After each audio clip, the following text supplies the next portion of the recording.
నిన్న మీడియా పరంగా నా గురించి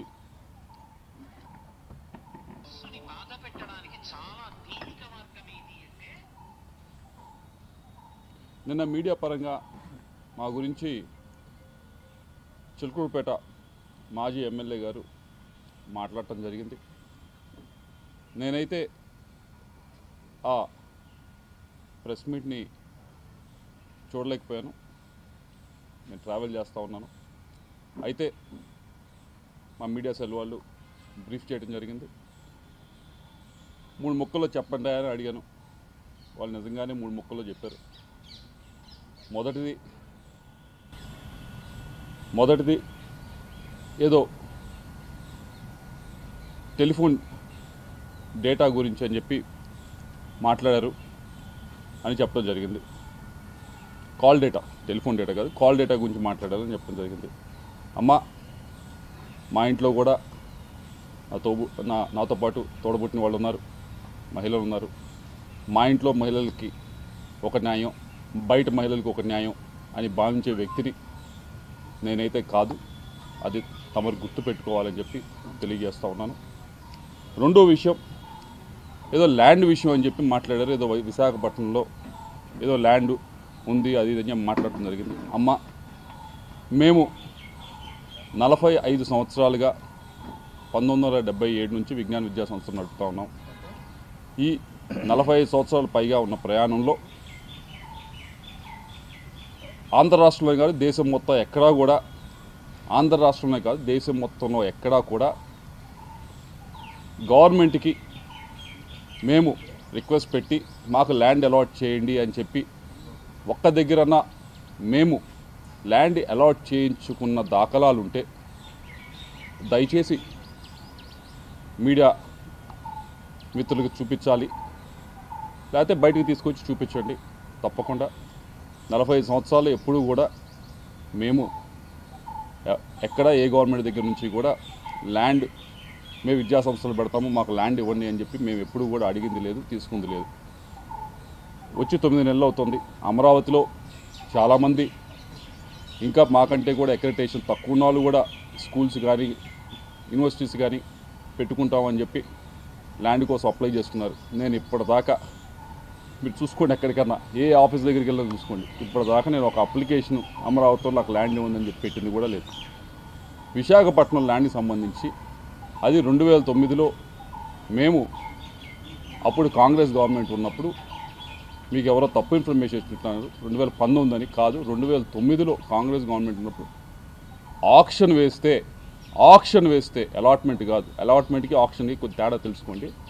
ఆక్షన్ వేస్తే ఫెయిర్ ఆక్షన్లో మిగతా వాళ్ళతో పాటు మేము ఆక్షన్లో పాల్గొని హయ్యెస్ట్ రేట్, అప్పటికి ఇప్పటికీ ఎడ్యుకేషన్ ఇన్స్టిట్యూషన్ హయ్యెస్ట్ రేట్ పెట్టి తీసుకున్నది మేము. కాబట్టి ఒకసారి ఎవరో మీకు బ్రీఫ్ చేస్తూ ఉన్నారు, వారిని డేటానా సరిగ్గా ఇవ్వమని చెప్పి కోరుతా ఉన్నాం.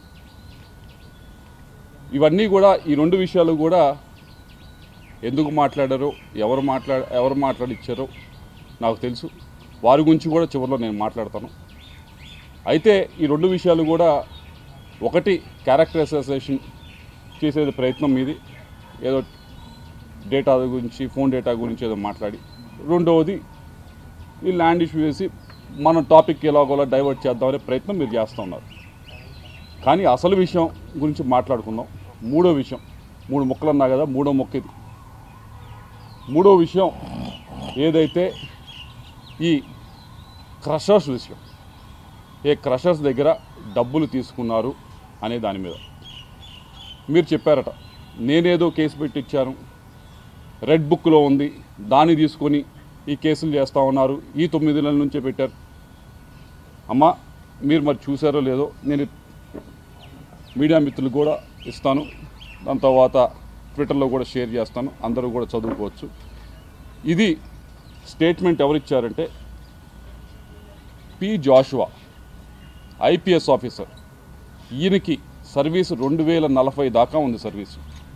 ఆయన కెరియర్ ముందు చాలా పెద్ద కెరియర్ ఉంది. అటువంటి వ్యక్తి ఆయన సంతకం పెట్టి ఈ స్టేట్మెంట్ని ఇవ్వటం జరిగింది. ఈ స్టేట్మెంట్లో క్లియర్గా చెప్పడం జరిగింది.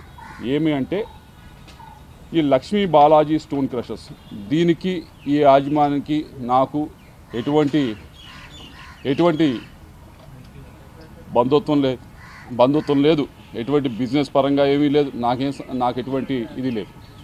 ఈ బాలాజీ స్టోన్ క్రషర్స్ అనే ఆయన మీదకి ఏం చేశారనేది క్లియర్గా చెప్పుంది.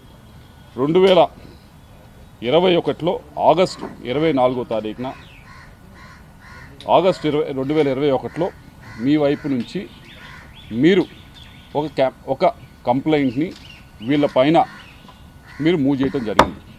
ఏమని మూవ్ చేశారు? మీ స్వహస్తాలతో మీరే మూవ్ చేశారు, నేను మూవ్ చేసింది కాదు. ఇదేదో 2024 అధికారంలోకి వచ్చిన తర్వాత చేసింది కాదు. ఇది మీరు కంప్లైంట్ పెట్టడం జరిగింది. ఈ లక్ష్మీ బాలాజీ స్టోన్ క్రషర్స్లో చాలా అక్రమం జరుగుతూ ఉంది, దీని మీద ఫైన్ వేయండి అని చెప్పి మీరు కంప్లైంట్ పెట్టారు. కంప్లైంట్ పెట్టిన దాని మీద జాషువా గారు దీని మీద ఇది చిన్న విషయం కదా అని చెప్పి యాక్ట్ చేయలేదు. యాక్ట్ చేయకపోతే మీరేం చేశారు? మీరు తిరగని ఆఫీస్ లేదు, ప్రతి ఆఫీస్ దగ్గరికి వెళ్ళారు, ఆయనకి ఫోన్ చేయించారు.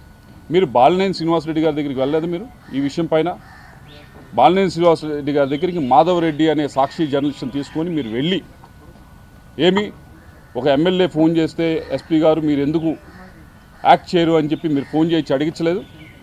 అడిగించారు. మీరు దీని గురించి అడిగించారు.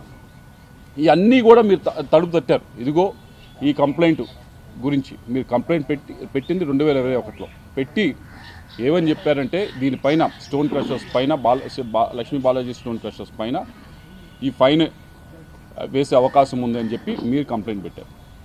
దాన్ని జాషువా గారు ఎస్పీ గారు ఆ రోజు మూవ్ చేయకపోతే ప్రతి ఆఫీస్కి ప్రతి ఒక్క పొలిటికల్ ఆఫీస్ దగ్గరికి వెళ్ళారు, వాళ్ళ దగ్గర నుంచి ప్రెషర్ పెట్టారు. అప్పటికీ మూవ్ అవ్వలేదు. అప్పటికీ మూవ్ అవ్వకపోతే మీరు ఇంకా గట్టిగా ప్రెషర్ పెట్టేటప్పటికి జాషువా గారు ఏం చేశారంటే అప్పుడున్న ఎస్పీ గారు ఏం చేశారంటే దీన్ని మా దగ్గర ఆ రోజు ఏదైతే ఆయన హెడ్ చేస్తూ ఉన్నారో దాంట్లో ఉన్న ఆఫీస్లో మా దగ్గర సరిపడా దీన్ని అసెస్ చేయడానికి మనుషులు లేరు, విజిలెన్స్ దగ్గర సరిపడా మనుషులు లేరు అని చెప్పి ఏడీ మైన్స్కి ఇదిగోండి ఇది వెరిఫై చేయండి, ఎమ్మెల్యే గారు ఆ రోజున్న ఎమ్మెల్యే గారు కంప్లైంట్ ఇచ్చారు, వెరిఫై చేయండి అని చెప్పి ఇవ్వటం జరిగింది. ఇవన్నీ కూడా 2020-21లో ఇచ్చిన తర్వాత ఆ ఏడీ మైన్స్ వారు దీనిపైన ఈ స్టోన్ క్రషర్స్ పైన విపరీతమైన ఫైన్ మీ ప్రెషర్తోనే అది కూడా రాశారు. మీరు పొలిటికల్ ప్రెషర్ పెడితేనే వాళ్ళు విపరీతమైన ఫైన్ దీనిపైన లెవీ చేయబోయారు. ఎందుకు లెవీ చేయబోయారు? ఎందుకు రాశారు? మీరు ఈ స్టోన్ క్రషర్ పైన విపరీతమైన ఫైన్ రాయించిన తర్వాత వారిని ఇదిగో మేము ఇంత ఫైన్ అయిపోతా ఉన్నాం అని చెప్పి వారిని మీరు బలవంతంగా తీసుకుని వచ్చి ఇదిగో ఫైన్ అన్నా కట్టు, లేకపోతే నాకన్నా కప్పం కట్టు అని చెప్పి మీరు డబ్బులు తీసుకున్నారా లేదా? ఇవన్నీ నేను చెప్తున్నది కాదు. ఇది 2040 దాకా సర్వీసు ఉన్న ఒక ఐపీఎస్ ఆఫీసరు చెప్తా ఉన్నది. జాషువా గారు అప్పుడు ఎవరైతే విజిలెన్స్కి ఉన్నారో ఎస్పీగా ఆయన చెప్తా ఉంది, ఆయన స్వహస్తాలతో ఇచ్చిన స్టేట్మెంట్, ఆయన సంతకం పెట్టిన స్టేట్మెంట్. అమ్మ ఇవన్నీ కూడా మీరు చేసి ఇదేదో రెడ్ బుక్ రాజ్యాంగం నడుస్తూ ఉంది, ఇప్పుడు కేసులు పెడతా ఉన్నారు, నా ఎంట పడతా ఉన్నారు అని చెప్పి మీరు మాట్లాడటం అనేది సమంజసంగా లేదు. కాబట్టి మీ వల్ల ఒక ఆఫీసర్ని మీరు ఇబ్బంది పెడతా ఉన్నారు. మీ వల్ల వీళ్ళనే కాదు ఏడీ మైన్స్ కానీ అప్పుడున్న ప్రతి ఒక్క ఆఫీసర్ని కూడా మీ స్వార్థం కోసం వీరందరినీ కూడా ఇబ్బంది పెడతా ఉన్నారు.